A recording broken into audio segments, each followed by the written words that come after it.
प्रधानमंत्री नरेंद्र मोदी देश की जनता को क्या कह रहे हैं कि भाइयों और बहनों, तेल मत खर्च करो, मगर खुद गुजरात के अंदर रोड शो कर रहे हैं। मैं प्रधानमंत्री आपसे सवाल पूछना चाहता हूं, क्या गुजरात में अभी कोई चुनाव है? आप उसी दिन देश की जनता को यह नसीहत देते हैं कि इस वक्त हालात खराब हैं, जंग के बादल की वजह से हम एक बहुत बड़े संकट की तरफ बढ़ रहे हैं, और आप खुद रोड शो कर रहे हैं 50 गाड़ियों के साथ, और आप देश की जनता को कह रहे हैं कि तेल की खपत कम करो, पेट्रोल और डीजल कम खर्च करो, वर्क फ्रॉम होम करो। प्रधानमंत्री, मैं आपसे एक सवाल पूछना चाहता हूं। असम के मुख्यमंत्री हेमंत बिस्व शर्मा का शपथ ग्रहण समारोह है, क्या आप वॉच फ्रॉम होम करेंगे? यानी कि बजाय कि आप असम जाएं, इतना फ्यूल खर्च करें, हजारों की गाड़ियां जाएं, आप देश की जनता को जो नसीहत दे रहे हैं, आप खुद उस पर अमल क्यों नहीं करते हैं? आप देश की जनता को कहते हैं कि विदेश मत जाओ अगले 1 साल, और क्या आप जानते हैं दोस्तों, पत्रकार सुहासिनी हैदर के मुताबिक प्रधानमंत्री नरेंद्र मोदी 7 दिन की यात्रा पर जाने वाले हैं यूएई, स्वीडन, नेदरलैंड्स, नॉर्वे और इटली। शुक्रवार को यह यात्रा उनकी शुरू होने वाली है। और देश की जनता को क्या नसीहत दी जा रही है? देश की जनता को यह नसीहत दी जा रही है कि साहब, आप घर में रहिए, वर्क फ्रॉम होम करिए और यह सब करते रहिए। राहुल गांधी ने कहा है कि ये प्रधानमंत्री कॉम्प्रोमाइज्ड हैं, और राहुल गांधी ने करारा प्रहार किया है। राहुल गांधी का हमला आपके स्क्रीन पर, वो कहते हैं, मोदी जी ने कल जनता से त्याग मांगे, सोना मत खरीदो, विदेश मत जाओ, पेट्रोल कम जलाओ, खाद और खाने का तेल कम करो, मेट्रो में चलो, घर से काम करो। ये उपदेश नहीं, ये नाकामी के सबूत हैं। 12 साल में देश को इस मुकाम पर ला दिया कि जनता को बताना पड़ रहा है क्या खरीदें, क्या ना खरीदें, कहां जाएं, कहां ना जाएं। हर बार जिम्मेदारी जनता पर डाल देते हैं ताकि खुद जवाबदेही से बचा जा सके। देश चलाना अब कॉम्प्रोमाइज पीएम के बस की बात नहीं। सबसे बड़ी बात दोस्तों, बाकायदा 7 फरमान जारी किए गए हैं। वो 7 फरमान क्या हैं, कुछ देर बाद, मगर पहले सुनिए। प्रधानमंत्री नरेंद्र मोदी देश की जनता से तो अपील कर रहे हैं, मगर खुद उनकी सरकार क्या करेगी यह कोई नहीं जानता। बड़ा सवाल ये, प्रधानमंत्री नरेंद्र मोदी ये जो उपदेश दे रहे हैं, क्या इसका मतलब ये कि पेट्रोल और डीजल के दाम में जबरदस्त बढ़ोतरी होने वाली है? क्या उसी की जमीन तैयार की जा रही है? क्योंकि न्यूज एजेंसी एएनआई ने भारतीय जनता पार्टी के तमाम नेताओं को, हर छुटभैया नेता से लेकर हर मंत्री का इंटरव्यू कर डाला है, और सब यही कह रहे हैं कि प्रधानमंत्री को समझ आ रहा है, प्रधानमंत्री को देश की जनता का ख्याल है, प्रधानमंत्री आपको नसीहत दे रहे हैं, इस बात को समझिए। यानी कि जमीन तैयार की जा रही है पेट्रोल और डीजल की मार के लिए। मगर सुनिए प्रधानमंत्री नरेंद्र मोदी ने क्या अपील की। साथियों, गोल्ड यानी सोने की खरीद एक और पहलू है जिसमें विदेशी मुद्रा बहुत अधिक खर्च होती है। एक जमाना था जब संकट आता था, कोई युद्ध होता था, तो लोग देश हित में सोना दान दे देते थे। आज दान की जरूरत नहीं है, लेकिन देश हित में हमको ये तय करना पड़ेगा कि साल भर तक घर में कोई भी फंक्शन हो, कोई भी कार्यक्रम हो, हम सोने के गहने नहीं खरीदेंगे, सोना नहीं खरीदेंगे। विदेशी मुद्रा बचाने के लिए हमारी देशभक्ति हमें चुनौती दे रही है, और हमें इस चुनौती को स्वीकार करते हुए विदेशी मुद्रा को बचाना होगा। मैंने कहा ना दोस्तों, खुद शुक्रवार को जाएंगे नेदरलैंड्स, इटली, नॉर्वे, मगर हमसे क्या कह रहे हैं कि विदेश मत जाओ, कह रहे हैं सोना मत खरीदो। आपको अंदाजा है इसका क्या असर पड़ेगा? क्या ये हैं प्रधानमंत्री नरेंद्र मोदी के समाधान? जब आप हमसे ये कह रहे हैं कि तेल का खर्चा कम करो, खाने में तेल कम डालो, तो मुझे बताने का प्रयास करें प्रधानमंत्री, आप खुद क्या कर रहे हैं? चलिए, घर में तो आप, जहां तक मैं जानता हूं, बहुत ही स्वास्थ्यवर्धक खाना खाते हैं, मगर 50 गाड़ियों का काफिला, और सबसे बड़ी बात मैं समझना चाहता हूं, गुजरात में कौन से चुनाव हो रहे हैं? मोदी जी माफ कीजिएगा, पूरे सम्मान के साथ मैं कहना चाहता हूं, ये तो वही हो गया। पुराने जमाने में राजा महाराजाओं का मन होता था और वो अचानक शिकार पर चल पड़ते थे। तो क्या आपका भी मन हुआ कि चलिए गुजरात की जनता, जहां भाजपा को छप्पर फाड़ वोट मिलते हैं, चलिए उनके दर्शन कर लिए जाएं, या उन्हें मैं अपने दर्शन दे दूं? आप क्या उनके दर्शन करेंगे? आपने सोचा क्यों ना मैं उनको अपने दर्शन दे दूं, क्योंकि आप तो नॉन बायोलॉजिकल है ना प्रधानमंत्री। अखिलेश यादव ने प्रधानमंत्री नरेंद्र मोदी पर करारा तंज कसा है। बकौल अखिलेश, चुनाव खत्म होते ही संकट याद आ गया। दरअसल देश के लिए संकट सिर्फ एक है और उसका नाम है भाजपा। इतनी सारी पाबंदियां लगानी पड़ी तो $5 ट्रिलियन की जुमलाई अर्थव्यवस्था कैसे बनेगी? लगता है भाजपा सरकार के लिए हाथ से लगाम पूरी तरह छूट गई है। डॉलर आसमान छू रहा है और देश का रुपया पाताल छू गया है।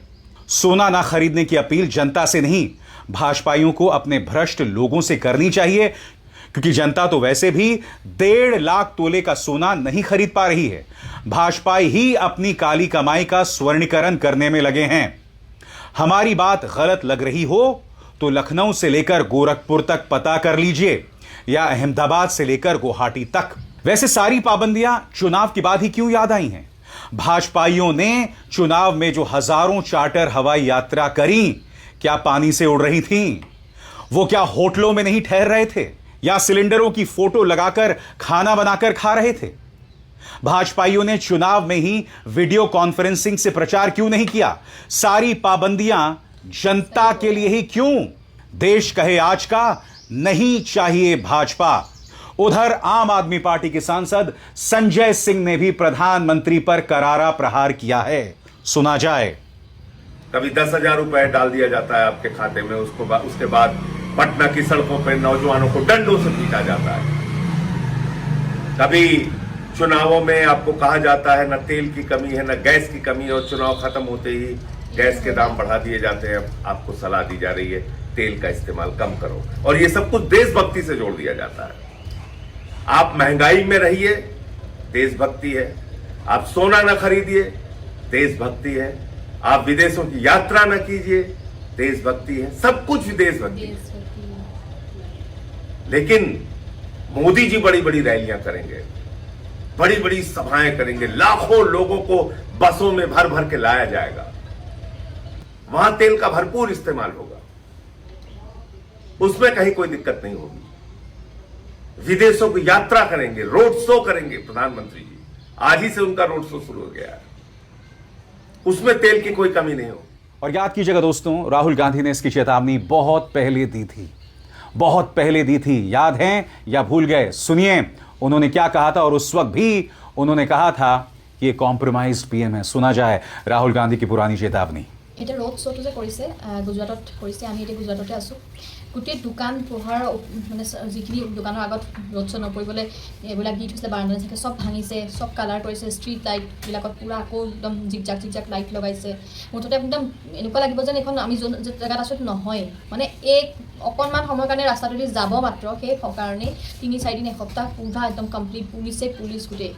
কিন্তু একে কামখিনি জনসাধাৰণৰ কাৰণে কিয় নকৰে? সেই একেটা ৰাস্তা একদম পুৰা চাফ চিকুণ হৈ এটা জাবৰ পৰি থকা নাই, কিন্তু একেটা সময়তে যদি তেওঁ নাহে, PM নাহে, সেই কিন্তু জেগাত আপুনি গোন্ধ থাকিব নোৱাৰে। গতিকে কেনেকুৱা ধৰণৰ ব্যৱস্থা? আৰু নিজে ৰোড শ্ব' কৰি ঘূৰি ফুৰিছে, নিজে গোটেই পেট্ৰল খৰচ কৰিছে, কিন্তু মানুহক কৈছে কি আপোনালোকে পাব্লিক ট্ৰান্সপৰ্ট, তেওঁ নিজে পাব্লিক ট্ৰান্সপৰ্ট কেতিয়াবা জীৱনত উঠি পাইছেনে? और जो वेस्ट एशिया में हो रहा है उससे कितने रुपए का नुकसान होगा? मतलब एक प्रकार से पैराडाइम शिफ्ट करने की लड़ाई चल रही है, उससे हमारी इकोनॉमी को जबरदस्त नुकसान होने वाला है। स्टॉक मार्केट का आपने देख लिया, यूएस डील साइन कर दी है मोदी जी ने, तो बहुत जबरदस्त चोट लगने वाली है देश को। तो उस पर डिस्कशन करने से क्या प्रॉब्लम है? यही हम मांग रहे हैं, और उसके बाद हम दूसरी इशू पे डिस्कशन करेंगे। बट आपको क्या लगता है, वेस्ट एशिया का जो मामला है क्या वो जरूरी नहीं है क्या? फ्यूल प्राइस, इकोनॉमिक डेविस्टेशन, ये जरूरी नहीं है क्या? तो ये जनता की इश्यू है, इसको हम जरूरी मानते हैं, इस पे हम डिस्कशन चाहते हैं।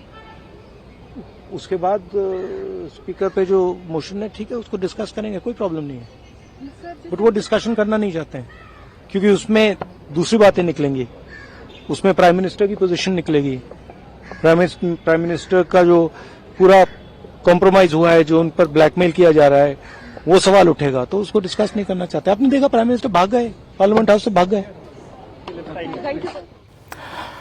अब मैं आपको बताना चाहता हूं दोस्तों, प्रधानमंत्री नरेंद्र मोदी के 7 फरमान, और यह फरमान जो है ये सरकारी हैंडल से जारी किया गया है। इसका मतलब कुछ बड़ा होने वाला है, या तो पेट्रोल या डीजल के दाम बढ़ेंगे या कुछ खतरनाक होने वाला है। प्रधानमंत्री के फरमान क्या हैं, फिर से जानिए आपकी स्क्रीन पर। जहां हो सके काम के लिए वर्क फ्रॉम होम को ज्यादा तरजीह दें। 1 साल तक सोना खरीदने से बचें। पेट्रोल डीजल की खपत कम करें। जितना हो सके मेट्रो या पब्लिक ट्रांसपोर्ट से जाएं। खाने में इस्तेमाल होने वाले कुकिंग ऑयल थोड़ा कम इस्तेमाल करें। केमिकल खाद पर निर्भरता कम करें और धीरे धीरे नेचुरल खेती यानी स्वाभाविक खेती की तरफ बढ़ें। विदेशी ब्रांड के सामान कम लें और ज्यादा से ज्यादा स्वदेशी का इस्तेमाल करें। और जाहिर सी बात है दोस्तों, विपक्ष ने प्रहार किया है, राहुल गांधी ने करारा प्रहार किया है। उनका जो कांग्रेस का केरला हैंडल है, उन्होंने बाकायदा प्रधानमंत्री नरेंद्र मोदी के इस रोड शो का हवाला देते हुए कहा है, thank you prime minister Narendra Modi in showing the nation how to conserve petrol and diesel. आप 50 गाड़ियों के काफिले से चल पड़ते हैं और बताते हैं कि भाई पेट्रोल और डीजल बचाएं। ये क्या मजाक बना रखा है आपने। और जैसे मैंने बताया दोस्तों, पूरी जमीन तैयार की जा रही है। इनके तमाम नेता आ गए हैं कि प्रधानमंत्री आपकी बात को समझते हैं। तमाम बड़े बड़े नेता, तमाम मुख्यमंत्री। सुनिए देवेंद्र फडणवीस क्या कह रहे हैं। कि दुनिया में अमेरिका, इजराइल और ईरान के युद्ध के कारण तेल और गैस की कमी तैयार हुई है। हमारे बाजू के देशों में तो इसकी इतनी किल्लत है और उसके प्राइसेस भी बहुत बड़े हैं। आज ही हमने देखा पाकिस्तान में 450 रुपए प्रति लीटर ये भाव उसका हुआ है। फिर भी हमारे प्रधानमंत्री जी ने बड़े पैमाने पर अपने सप्लाई को अफेक्ट नहीं होने दिया। हमको तेल, गैस सब मिल रहा है, लेकिन अगर हम लोग इस तकलीफ को समझेंगे नहीं और इसका इस्तेमाल अगर ठीक ढंग से नहीं करेंगे तो मुझे ऐसा लगता है कि हमको भी किल्लत का सामना करना पड़ेगा। इसलिए प्रधानमंत्री जी ने जो कहा है, सारे देशवासी उसके ऊपर अमल करें। और नई नई बंगाल में सरकार बनी है, दिलीप घोष मंत्री हैं, वो भी वही तेवर अपना रहे हैं कि प्रधानमंत्री सब समझते हैं। 3 साल से जंग चल रही है। सुनिए उन्होंने क्या कहा। देश में सफिशिएंट पेट्रोल है, लेकिन 3 साल से लगभग लड़ाई चल रही दुनिया में कहीं ना कहीं। उसका परिणाम दुनिया के सारे देश का इकोनॉमी पर पड़ा है। कुछ देश तो दिवालिया के कगार पर आ गया है, लोगों को खाने पीने के रहने की जगह नहीं है। लेकिन एकमात्र हमारे नेता माननीय नरेंद्र मोदी जी के चलते हिंदुस्तान में आंच तक आना नहीं दिया। गैस की थोड़ी सी दाम बढ़ी है क्योंकि सारा गैस बाहर से लाना। पेट्रोल 40, डीजल 40 देशों से ला रहे हैं हम, आज तक 1 पैसा बढ़ने का मौका नहीं दिया है। लेकिन ज़्यादा लंबा चलने के बाद तो उसका असर होता ही है, लेकिन उसके लिए भी हमें तैयार रहना चाहिए। प्रधानमंत्री ने सबको सचेत किया है। और जाहिर सी बात है दोस्तों, विपक्ष हमलावर है। और सबसे बड़ी बात, ये समस्याएं बार बार आती हैं, मगर हम खुद इसके लिए कितने तैयार हैं, कितनी पारदर्शिता है, इसकी कमी हर बार दिखाई देती है। ट्रांसपेरेंसी की कमी हर बार दिखाई देती है। मैं आपसे एक सवाल पूछना चाहता हूं। ये जो 7 मशवरे प्रधानमंत्री ने दिए हैं, क्या प्रधानमंत्री ने ऑल पार्टी मीट बुलाई, सर्वदलीय बैठक की, सभी पार्टियों से मंत्रणाएं की?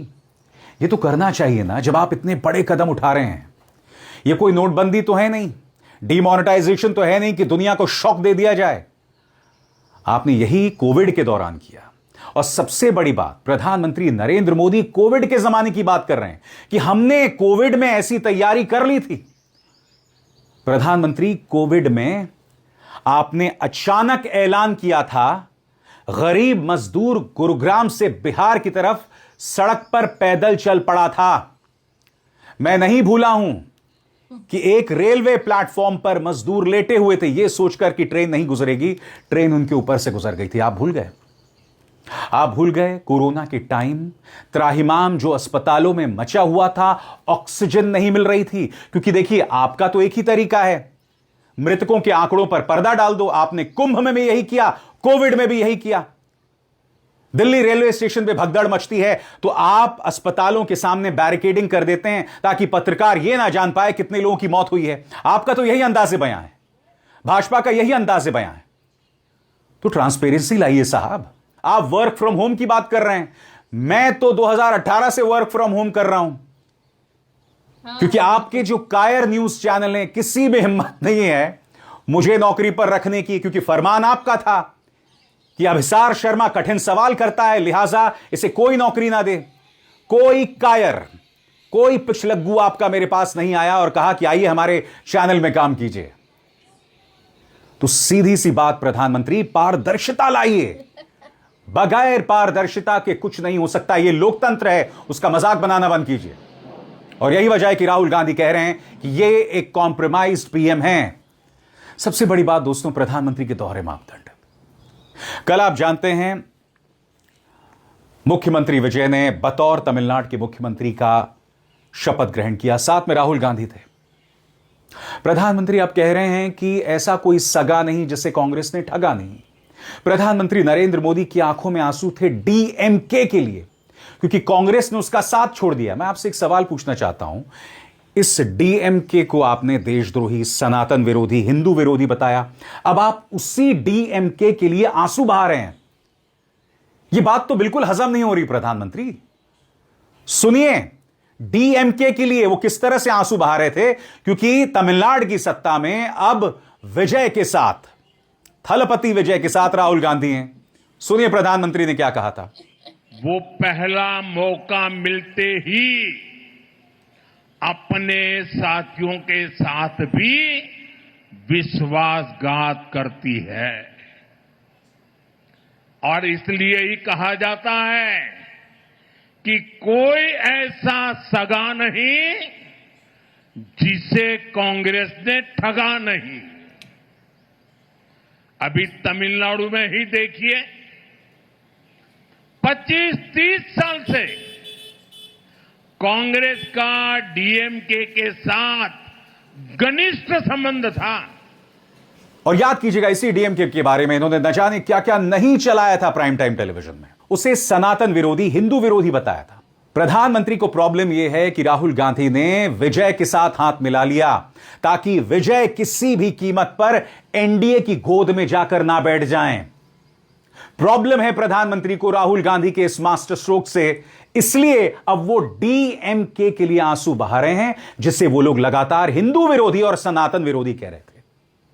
यानी कि दोहरे मापदंड की एक और मिसाल। पहली मिसाल जो मैंने आपको बता दी, प्रधानमंत्री नरेंद्र मोदी गुजरात में रोड शो कर रहे हैं, 50 गाड़ियों का काफिला निकल रहा है, पेट्रोल धूं धूं जल रहा है, और देश की जनता को क्या कह रहे हैं कि पेट्रोल कम खर्च करो, खाने में कम तेल डालो, विदेश मत जाओ। मगर खुद शुक्रवार को कहां जाने वाले हैं? स्विट्जरलैंड जाएंगे, इटली जाएंगे, नॉर्वे जाएंगे। फॉर गॉड सेक प्रधानमंत्री, ये एक डेमोक्रेसी है। सबसे पहले जवाबदेह बनिए, सवालों का जवाब दीजिए, और अगर आप वो नहीं कर सकते तो बोल दीजिए कि मुझसे सवालों के जवाब नहीं दिए जाते। मगर इस मंच पर हम सवाल करते हैं, लगातार करते हैं, बार बार करते हैं।